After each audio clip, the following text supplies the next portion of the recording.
Good evening, everyone. Again, welcome back this evening. We are extremely delighted to share this initiative with all of you. In these past several months of having worked with civil society organizations in over 90 countries, we felt the compelling need to be able to form this Recording in alliance progress. to form this alliance of global internet governance, digital empowerment, and security to really support grassroots civil society organizations across the world, to be able to bring them together so that their voice, their needs can be expressed unequivocally, unitedly to the entire world leaders. So with the launch of this alliance today, we are very, very glad that we have an authority on internet governance here with us. And I'd like to request Ms. Alison Richards, who is the international coordinator for the C20 Technology, Security, and Transparency team, to kindly introduce our next very distinguished guest.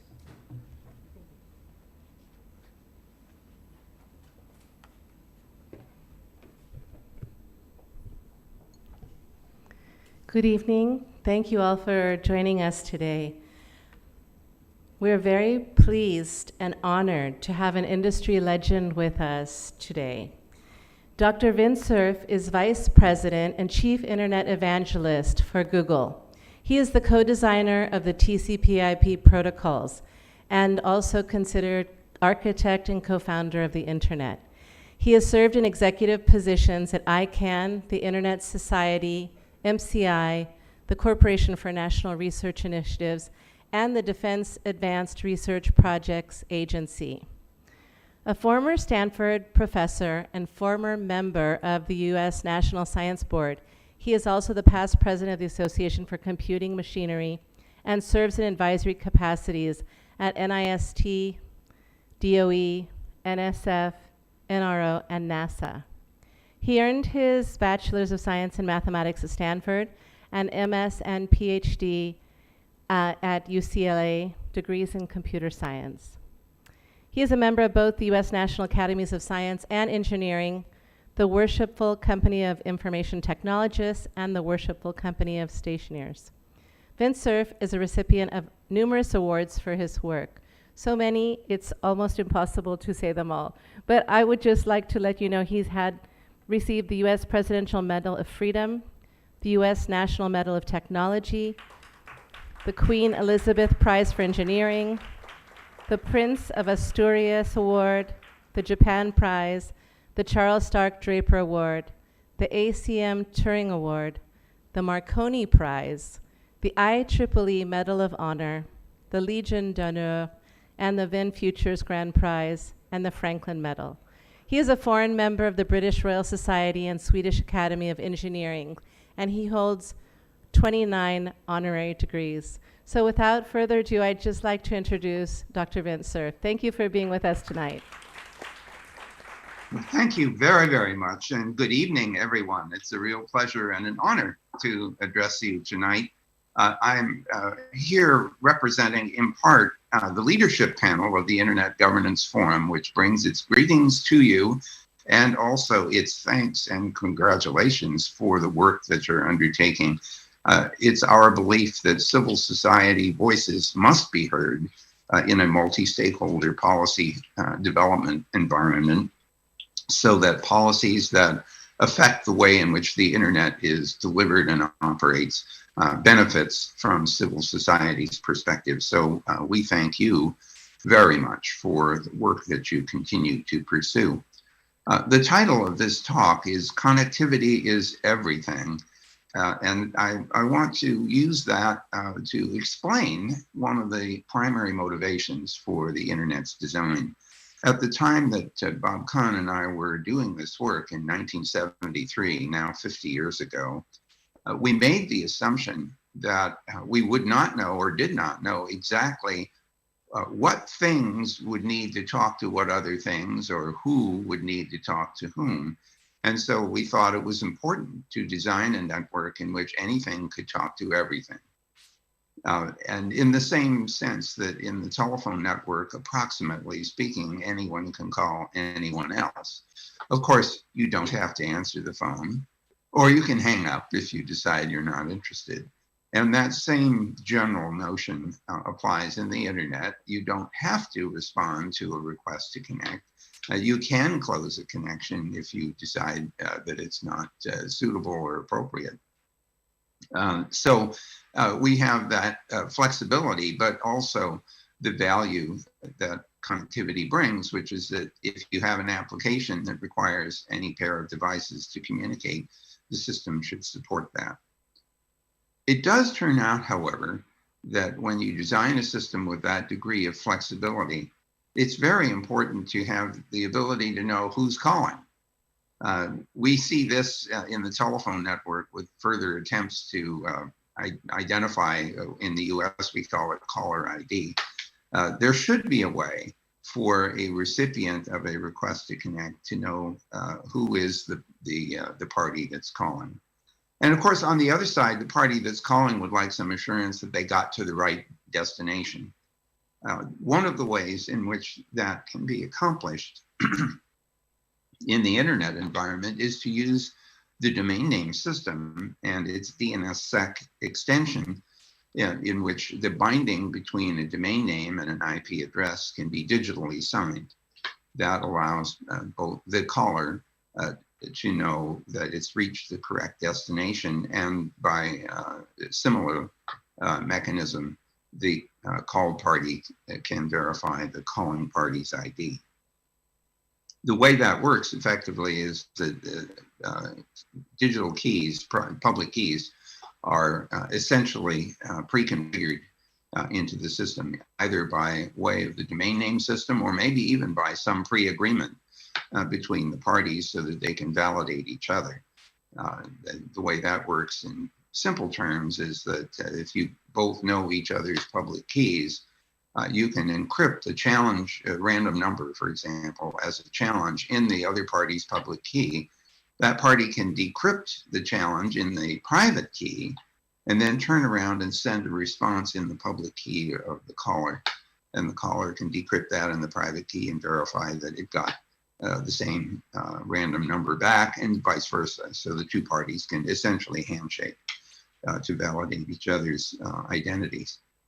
Incidentally, that particular notion, this use of private keys to validate source and destination, might have a significant role to play in the Internet of Things. These are devices that are programmable, that have the ability to use the internet. They might be kitchen appliances, they might be security systems, they might be other applications that use programmable equipment. And it might be very important, for example, for a device that is one of the Internet of Things, to verify the party that is connecting in order to deliver, for example, commands to tell that IoT device what to do. You don't want the device accepting control from anything other than a valid party. So when you initiate install the IoT device, one of the things you could tell it is, here are the public keys of the things that should be able to communicate with you, and you should not accept any other connections if you can't verify that they have these associated private key. And of course, the other way around as well. The controlling device would like to make sure that it's reached one that it is supposed to be controlling or is supposed to be receiving information from, so that you don't end up connecting to a device that's providing, for example, spoofed information, which of course is not what the intent is. So the IoT space offers another example where these kinds of public and private key mechanisms can be quite powerful.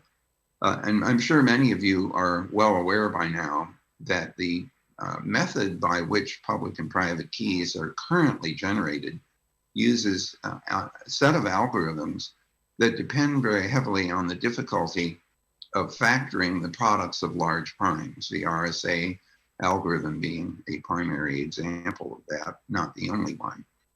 The problem we've run into, though, is that some years ago, an algorithm was designed for use with quantum computers that would essentially make it easy to do that factorization. And that's called Shor's algorithm. Now, up until now, no one has built a quantum computer that's capable of exercising Shor's algorithm on any significantly large product of large primes. So the threat is not immediate.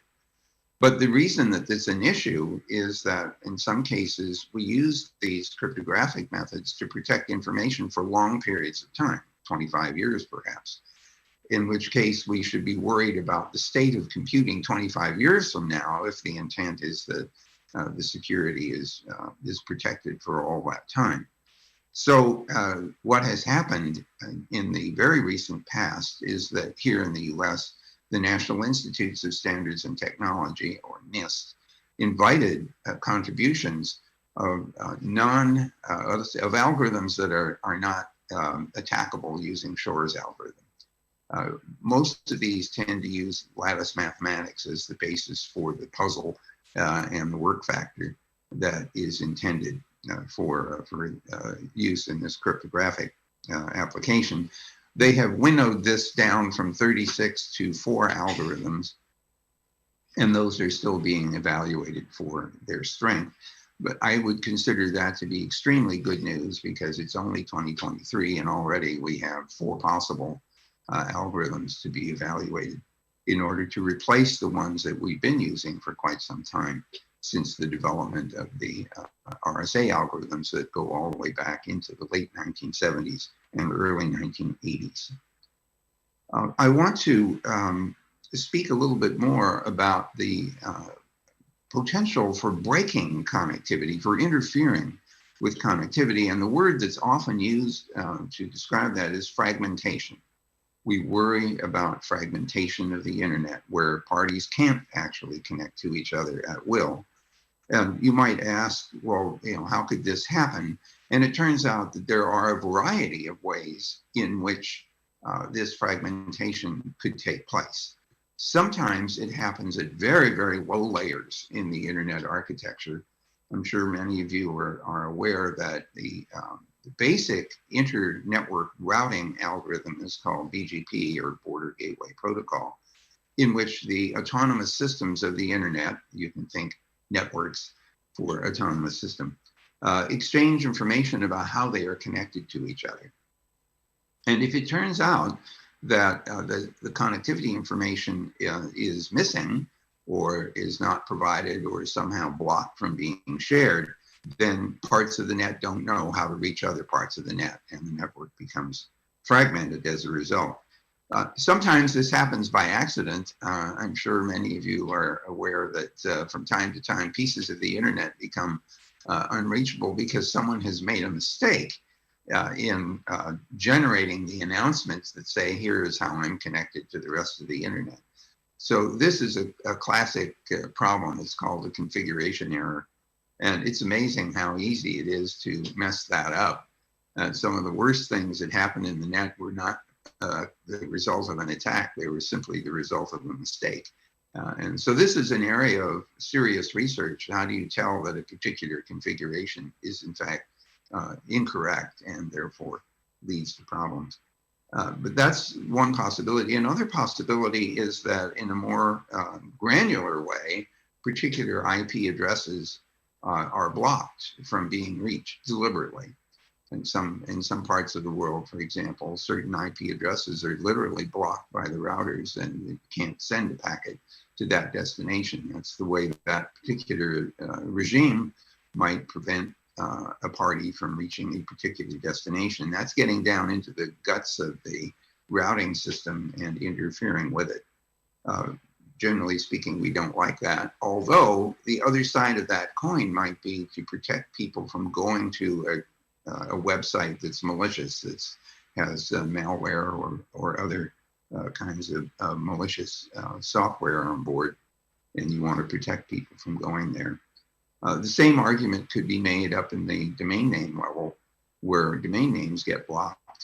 Again, that only happens if the party trying to block has direct access either to the name servers or to the resolvers that refer to the name servers in order to translate domain names into IP addresses.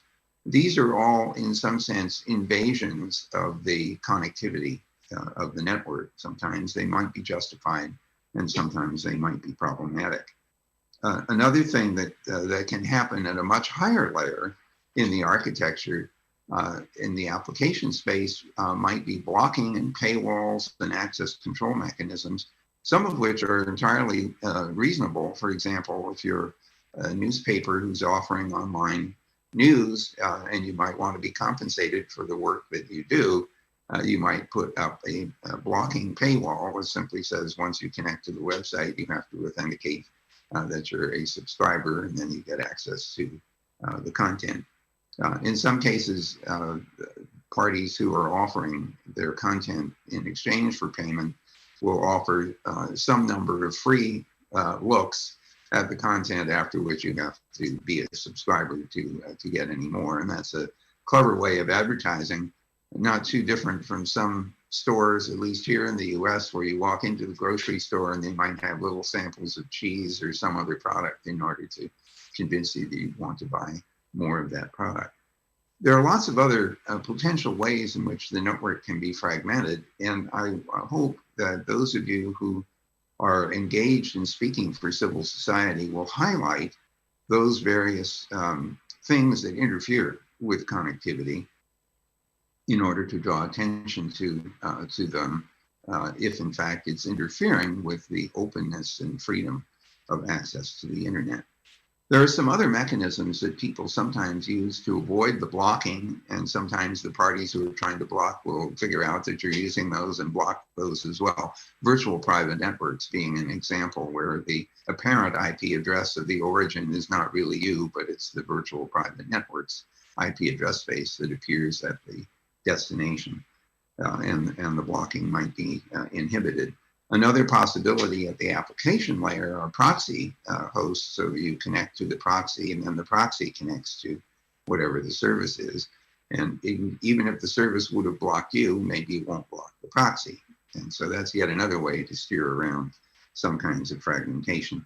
There's a very famous system called Tor, or the onion router, in which packets are encapsulated in multiple layers, and your packet hops through multiple routers, being in the packet, the ultimate packet in the payload, it keeps getting stripped out of each of the enclosures until finally it reaches the destination. The destination doesn't know where the query came from because it's essentially been encapsulated in a whole series of other encrypted hops from the source to the destination.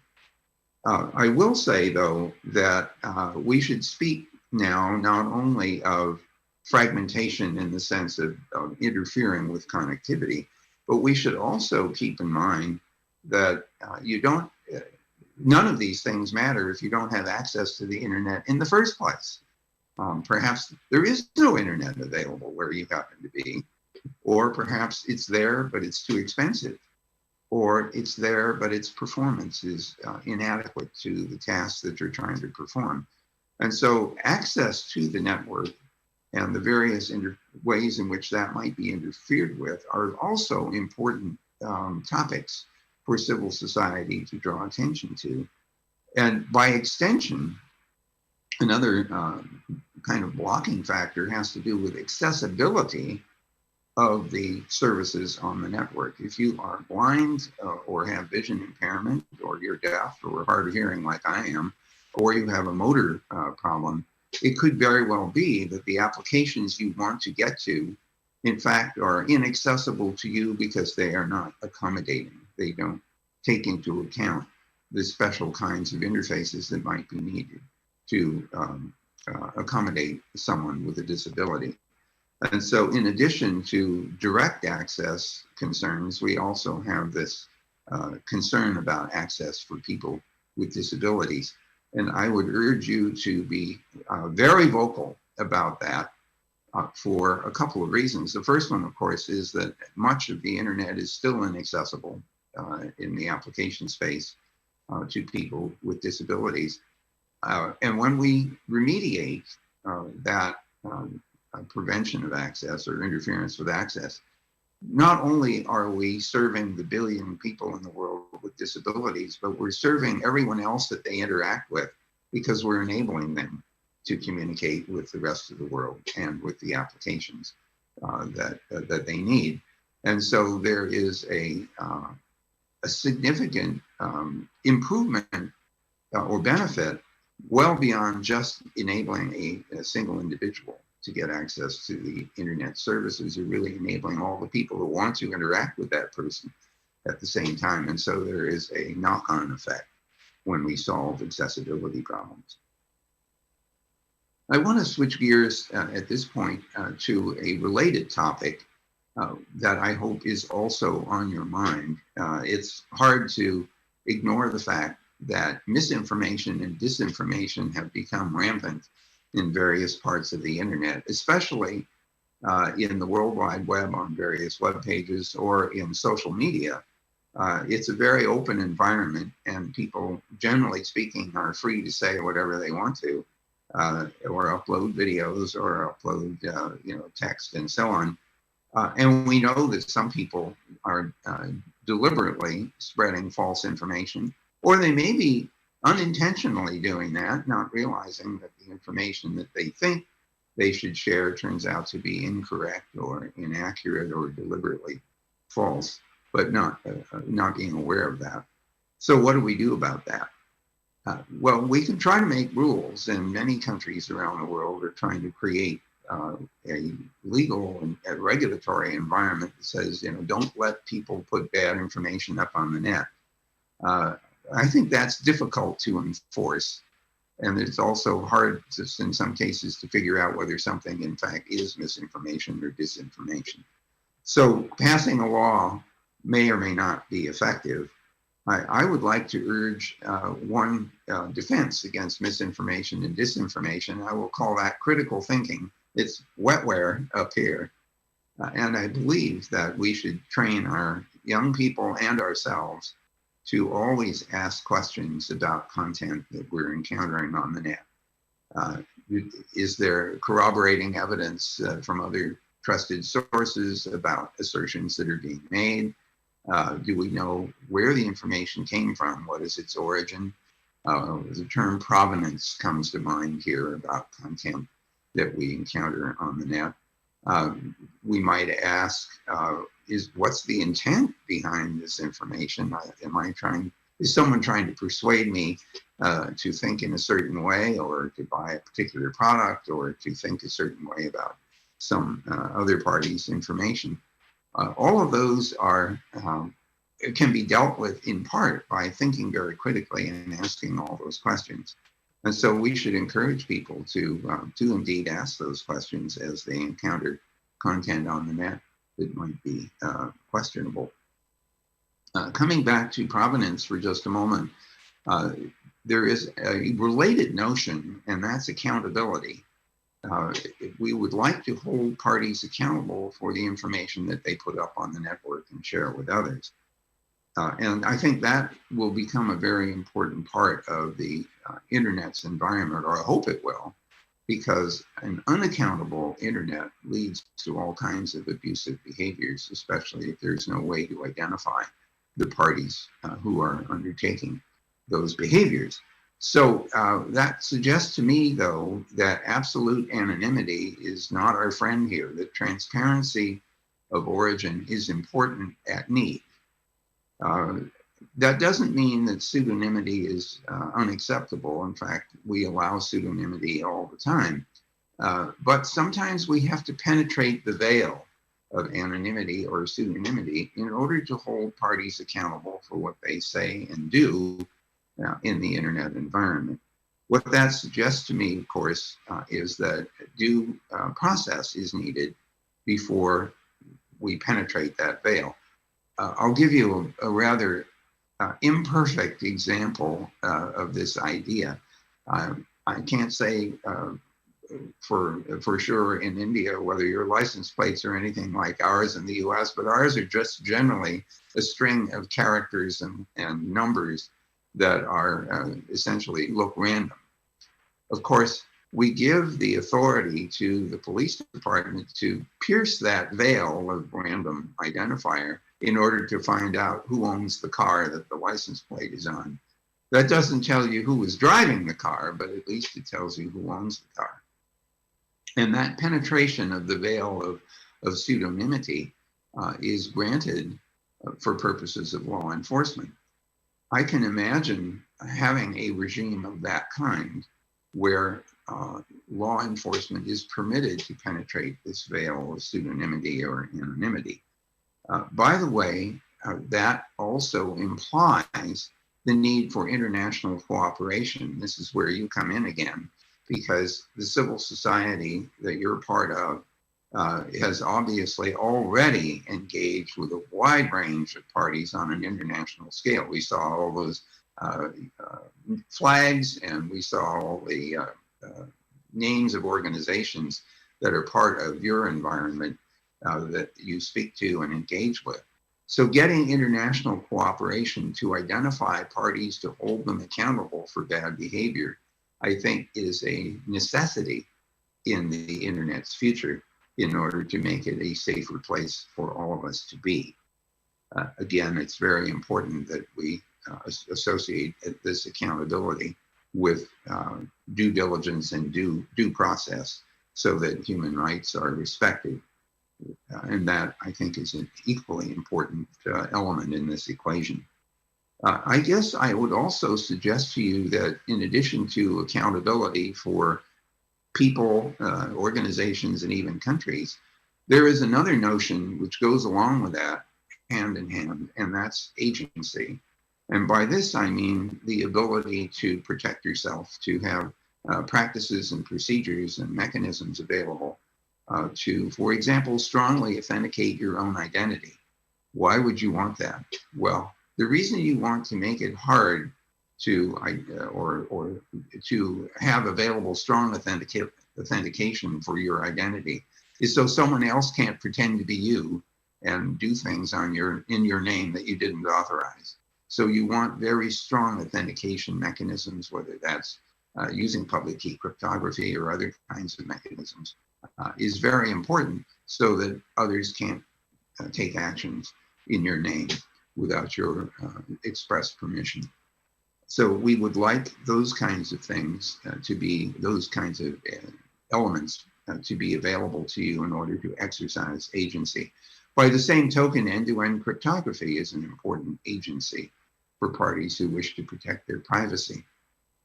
I am not a fan of what's called backdoor keys and other kinds of things that might actually allow parties, whether it's law enforcement or criminals, to break into that end-to-end security. And while some people will argue, well, that elevates privacy to a level where it permits people to do harmful things, I understand that argument.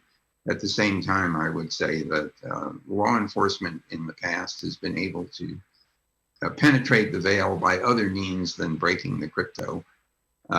Sometimes that means penetrating and becoming, infiltrating some of these harmful groups. It's also true, however, that some of the crypto is breakable, which is why we had the earlier discussion about dealing with public key crypto and better algorithms in the future. So I think at this point, what I would suggest to you is that we should have some discussion, or I hope we can have some discussion about the things that are at the top of your mind in civil society that we should be addressing. And the reason that I'd like to hear from you in this call is that I would like to be able to convey back to the leadership panel of the Internet Governance Forum some of the things that are top of mind for you that we should be attentive to. Part of our role in the leadership panel is to take the conclusions and observations of the Internet Governance Forum, the annual Internet Governance Forum, and relay those to other parties who should be concerned about them. And That's why I would love very much to take back to the Internet Governance Forum and the leadership panel the things that you are most concerned about and believe should have attention. So, is it possible for us to have some sort of dialogue, either with questions in the chat or questions in the Q&A, or even questions raised orally in this setting? Yes, yes. Hi, Vint. This is Allison. And I think we're Hi. ready to take some questions in the room. So we have mic runners here, and they'll ask a question, and then you can reply. And we have a question over here on the right. Maybe you can say your name and your organization, and then. Thank you so much, Vint. It was an awesome description on the history of the internet. And really, you've touched all the critical topics that we are discussing as part of the summit and have been in these past few months. My question is, you've been so gracious to suggest that you can help us communicate to the Internet Governance Forums some of our suggestions. Is there any possibility that you would even open up a potential seat for the civil society organizations as part of these Internet Governance Forums? Is that even a possibility? Well, let me try to answer this in two ways. I don't know that I can open up the leadership panel directly, because that's been set up by the Secretary General of the UN. So although I chair the panel, I could ask the question, but let me tell you about a possible alternative path that might be at least fruitful. We have brought into the leadership panel liaisons from the multi-stakeholder advisory group of the Internet Governance Forum. And so our various subgroups, of which there are 4 in the leadership panel, have liaisons from the MAG. And we're using that as a two-way channel. So to the extent that you have access to the multi-stakeholder advisory group, and you have the ability to set up sessions for the upcoming Kyoto IGF, I think you have a couple of channels to make sure that your concerns are heard.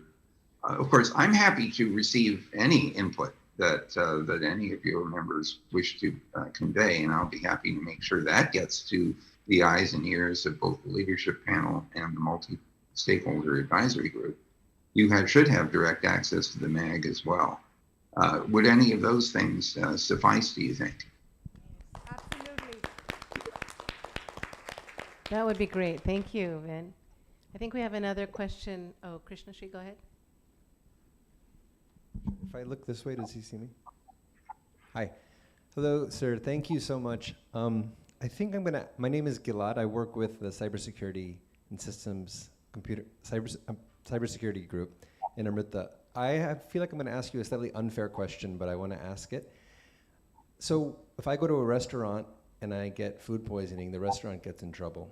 But today, when people get phishing scammed or they get their money stolen through fraudsters and all kinds of bad actors on the internet, basically we blame the person and we tell them, yeah, you should have done better. You shouldn't have fallen for that. And I don't think that's a fault of the internet, but I do think that the internet isn't stopping that. And the web hosting companies aren't responsible. The ISPs aren't responsible. It's kind of like nobody's responsible except for the user. And the user is very much undereducated, like very much undereducated. So I just wanted your thoughts on that. And what do you see as a way forward to deal with this immense rising amount of cybercrime, and especially scams on undereducated, older population? Yeah, thank you very much. So these are very good questions, and thank you for them. Let me give you a couple of ideas that might be useful. First of all, I see 3 different ways in which to respond to some of these problems. One of them, of course, is to use technology to inhibit the harm. If we can equip people with the right kinds of software and the right kinds of practices, 2-factor authentication, for example. I'm a big fan, by the way, of using hard crypto devices, plugged into your laptop or your mobile, as opposed to using text messaging as a two-factor authentication method, because it's too easy to replicate the phones, to get the phone's internal ID and then pretend to be somebody else, or at least pretend to be somebody else's phone. So hard mechanisms for doing two-factor authentication, I think, are helpful, not a solution to everything. There are other kinds of mechanisms, technical mechanisms that one might introduce. Filtering, for example, to detect phishing attacks at Google, for instance. The Gmail system must filter out an enormous amount of phishing attacks and spam and other kinds of things from people's inboxes, simply based on the fact that it can see all the mail coming in. It can tell when it's large numbers of email destinations are getting the same kind of spam message. It can filter all that out. So these are tools that we can use to help users defend themselves. That doesn't always work. And so the next thing that you might do is to say, if we catch you, for some value of you, if we catch someone or some entity doing these harmful things, there will be consequences. This is a little bit like, well, let me use the US example again, because I'm more familiar with it. In the automobile industry, at one point, the government told the automobile manufacturers, you can't sell a car without seatbelts. And then we turned around and we said to the drivers, if we catch you driving without your seatbelt on, there will be consequences. And so we took a technical means of protecting people, and then we added to it law enforcement incentives in order to effect the result we wanted, which is to get people to wear seatbelts. So it may very well be that we can have implementable laws. And by the way, this is really important. You don't want laws that are unimplementable because people ignore them. But if there are implementable laws that can hold parties accountable for bad behavior, then that is a helpful step in the direction you want to go in. Your point is that we don't hold those parties accountable, and that's part of the message, I think, that the C20 group should be articulating. And there is one other possibility, and it's going to sound a little wimpy, and that's to say, just tell people don't do that. It's wrong. It's just unethical. And, you might say, well, that sounds like it's not very effective. But let me remind you that gravity is the weakest force in the universe, but when you get enough mass, it holds the planets in orbit around the sun. So you could imagine social mass for just a moment. You could imagine that if enough parties in a society believe certain behaviors are unacceptable, that can exert a lot of social pressure on parties who might otherwise behave badly. And so even though it sounds weak, it may actually have some serious consequences.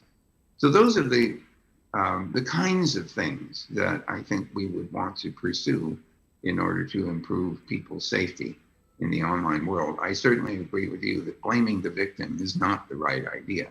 We want to equip the victim, and we also want to improve our ability to identify and hold accountable parties who are doing harmful things across international boundaries, which comes back now to another very important part of the governance dialogue, which is agreements between countries to help each other track down and hold accountable parties who are hurting others over the internet.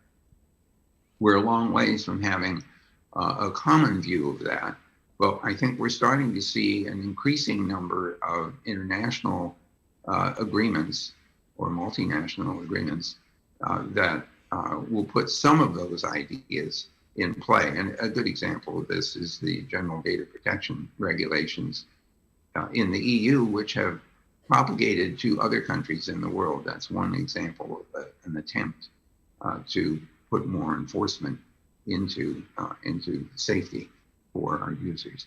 So those are a few of the ideas that come to mind as you asked your very good question. Thank you. I think we have another question here in the room. If you have a little bit more time, Vint. Absolutely. Yes, I do. Great. Thank you very much.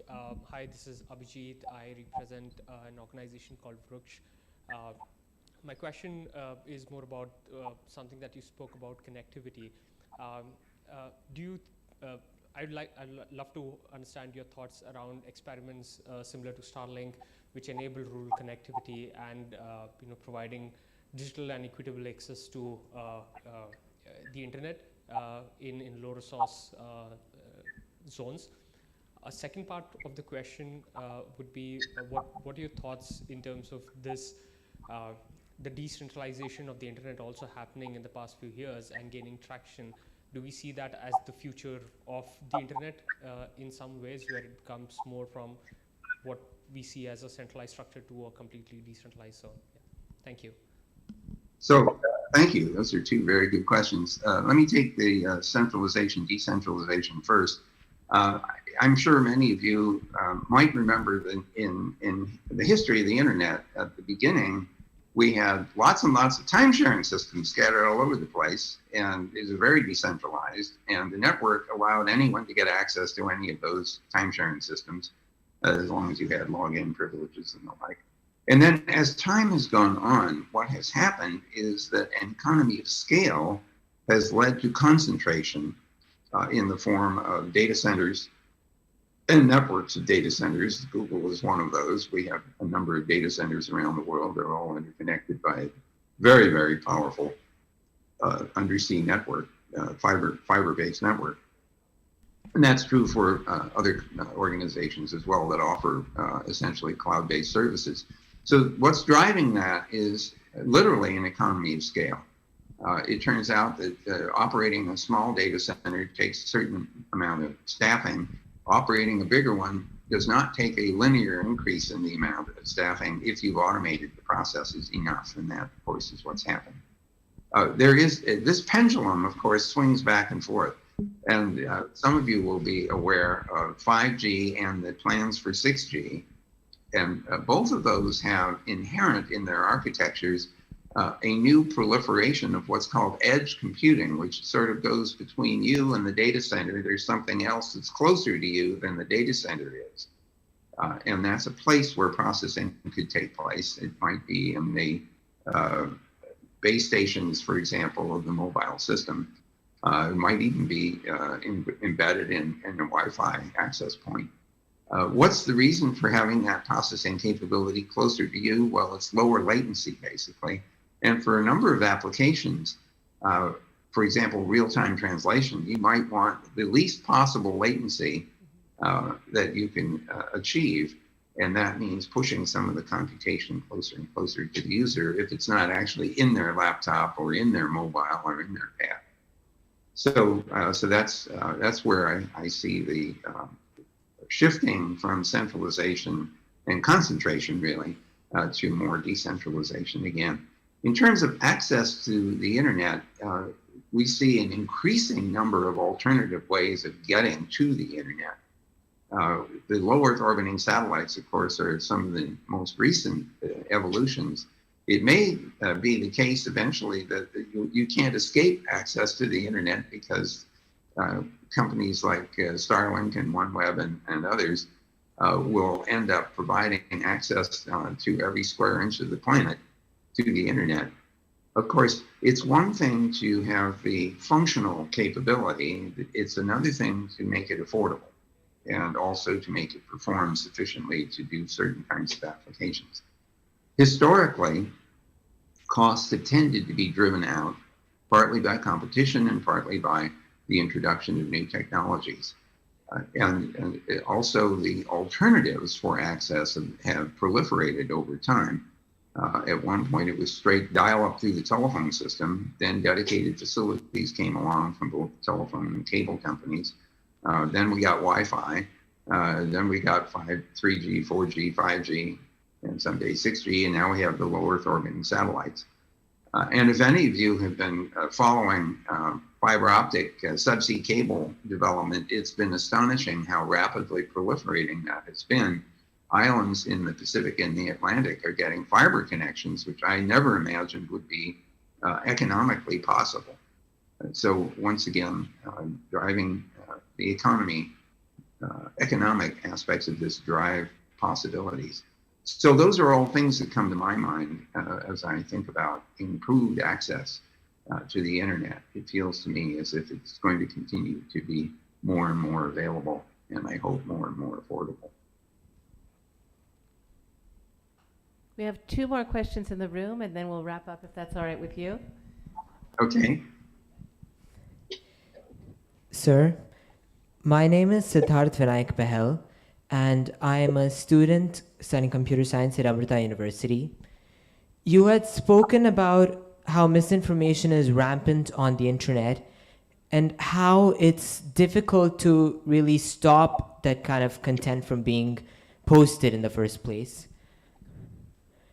How ultimately the only thing we can really do is to be aware. So my question is, in order to stop the spread of misinformation from affecting people young and old, from whatever background, what can we as students do to actively take a role? So, well, I think I implied something earlier on, and that was called critical thinking, where you teach people to ask questions about where did the information come from that they're exposed to.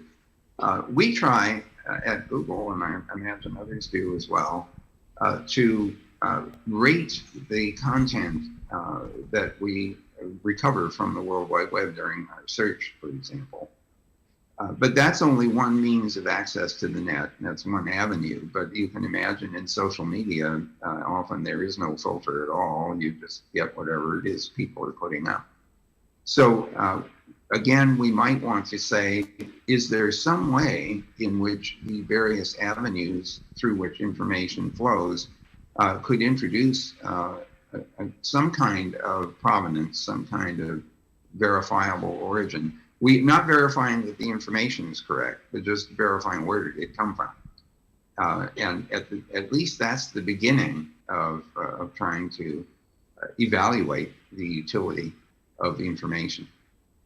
You know, we often will say, well, what about crowdsourcing? You know, where you've heard of a book perhaps called The Wisdom of Crowds. I am a little suspicious of this because now we have the possibility of many parties in the crowd are actually chatbots, or they are, you know, fake people. And we're entering into a very peculiar period in our sociological history where it's becoming hard to tell the difference between a program and a person. Mm-hmm. And some of you will be familiar with the so-called Turing test. We're at the point now where it's becoming harder and harder to tell the difference between a computer program and a person interacting on the net. So we're back to insisting on source indications. Where did the information come from? Can we hold parties accountable for their sharing of that information? None of this is perfect, and that's why I'm such a big fan of the wetware idea, to just train people to ask questions about where information came from and to seek out any corroborating evidence before they accept anything at face value. Okay, and our last question from the room. Hello, sir.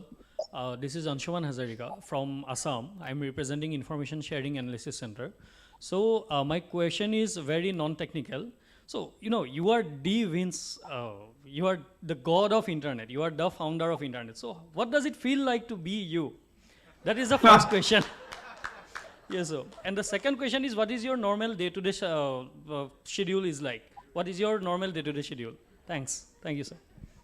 Well, that's very kind of you. First of all, I hope every one of you understands that, I mean, I know this history because I've lived it. And believe me, I'm not the only person that you should either congratulate or blame for the internet.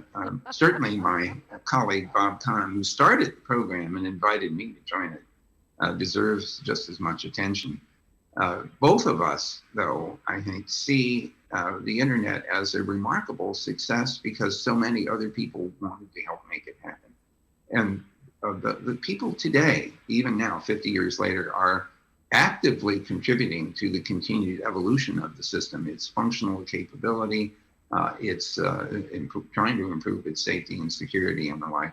So when you're saying, you know, what does it feel like to be me? Well, I feel deeply grateful that I got to participate in creating something that so many other people also wanted to see happen and today still want to improve on. And so it feels more like I've been swept by a wave of excitement and determination.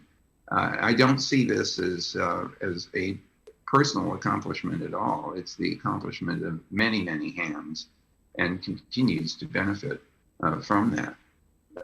So that's sort of where I end up wanting very much for people to understand that the internet is still something that they can contribute to. Every one of you in the room has an opportunity to make it a better place and a more useful infrastructure.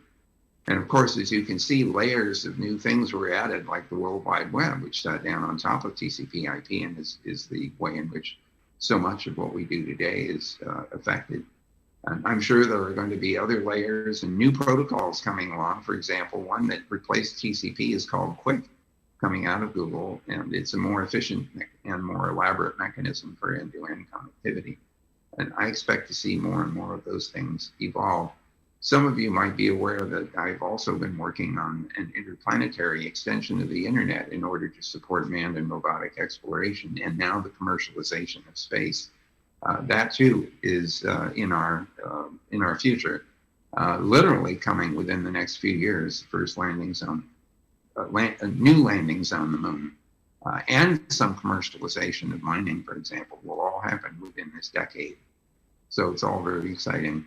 I wish I could be here, to see what happens in another 50 years. I won't be, but some of you will. Thank you so much, Vint. So on behalf of the chair of the C20, Maj Amrita Mai, and on behalf of our engagement group on technology, security, and transparency, as well as Amrita University here, and we're in Coimbatore, India, we'd just like to thank you from the bottom of our hearts for spending this time with us on your Saturday. We really appreciate that. And it's just been such an honor and a pleasure to hear from you. So thank you very, very much. Thank you all very much. Bye-bye for now. Thank you. And we'll take some of these great recommendations and thoughts, discuss them over the next day, because we can still give some policy recommendations. So once again, thank you for your input. We really appreciate it. Bye-bye.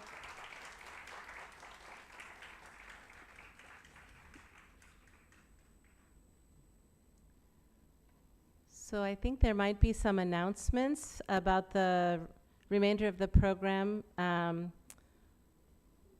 I think we have a lot of excitement.